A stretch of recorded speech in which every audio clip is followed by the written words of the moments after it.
Assalamualaikum warahmatullahi wabarakatuh.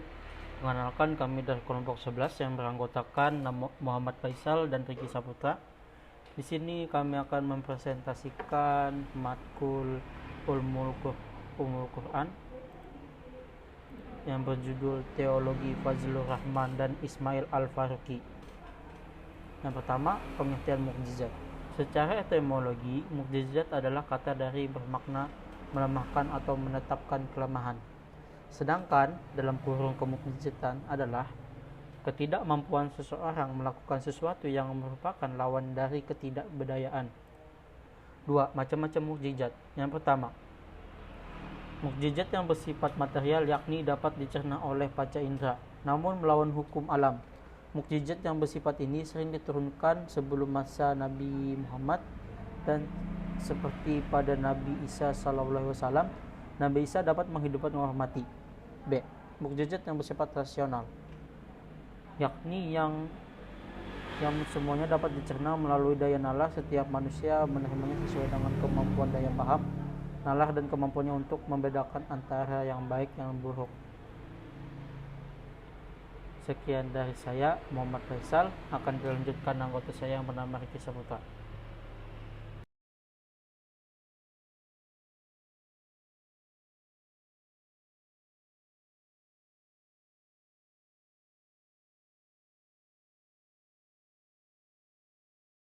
Assalamualaikum warahmatullahi wabarakatuh.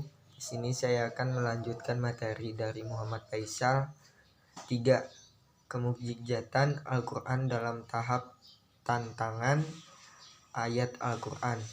Mukjizat Al-Quran adalah mukjizat yang dimiliki oleh yang terhadap di dalam Al-Quran, berarti bukti kebenaran yang datang bukan dari Al-Quran. Contoh dalam Al-Quran terhadap ayat-ayat yang berisi tahapan-tahapan tentang Allah Subhanahu wa Ta'ala kepada setiap orang yang meragukan kebenaran Al-Quran sebagai firman-Nya dan Nabi Muhammad sebagai utusannya.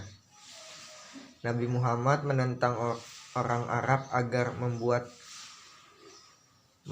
semisal dengan Al-Quran melalui 3 tahap. Tahap pertama, Allah Subhanahu wa Ta'ala menentang mereka untuk membuat semisal keseluruhan Al-Quran sebagai tercantum dalam Quran surah Al-Isra ayat 17.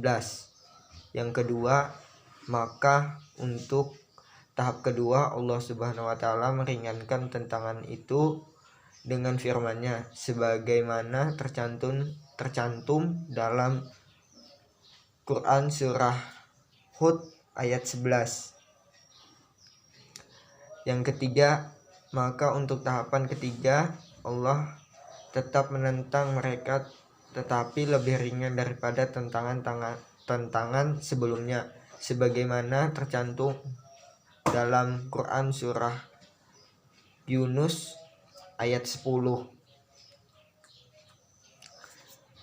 Selanjutnya, segi-segi kemukjizatan Al-Quran ada 3. Yang pertama, segi bahasa. Yang kedua, segi ilmiah. Yang ketiga, segi tasri. Yang pertama, segi bahasa.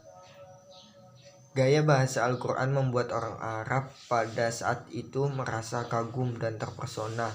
Kehalusan ungkapan bahasanya membuat banyak di antara mereka ingin masuk Islam, seperti masuknya Islam sahabat Umar bin Khattab. Beliau masuk Islam karena membaca petikan ayat-ayat Al-Quran. Yang selanjutnya, segi ilmiah.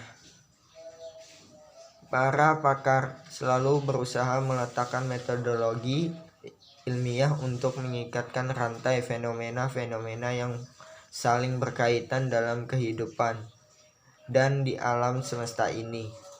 Allah telah menyuruh manusia untuk melakukan riset dan belajar sebagai mana tercantum pada surah yang diturunkan pertama kali kepada Nabi Muhammad, yaitu Quran surah Al-Alaq ayat ayat 1 sampai 5.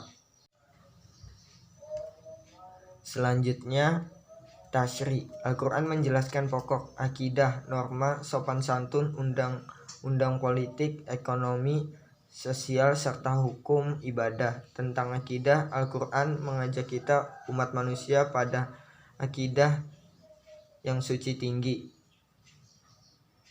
Yakini beriman kepada yang Maha Agung serta meyakini bahwa Nabi Muhammad adalah utusannya. Selanjutnya, kesimpulan.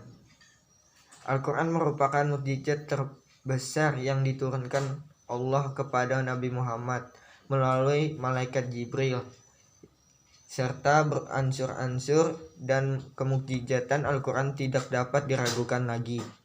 Mukjizat adalah suatu yang luar biasa yang diperlihatkan Allah melalui para nabi dan rasulnya. Dan mukjizat berfungsi untuk membuktikan bahwa kekuasaan Allah berada di atas segalanya dan sebagai bukti atas kebenaran pangkuan kenabian dan kerasulan para utusan Allah. Sedangkan Al-Quran berfungsi sebagai sumber atau landasan hukum pertama bagi kehidupan manusia. Mukjizat Al-Quran tidak dapat ditandingi oleh apapun, karena dari hal terpencil sampai hal terbesar semua dibahas di dalam Al-Quran. Sekian materi dari kami. Wassalamualaikum warahmatullahi wabarakatuh.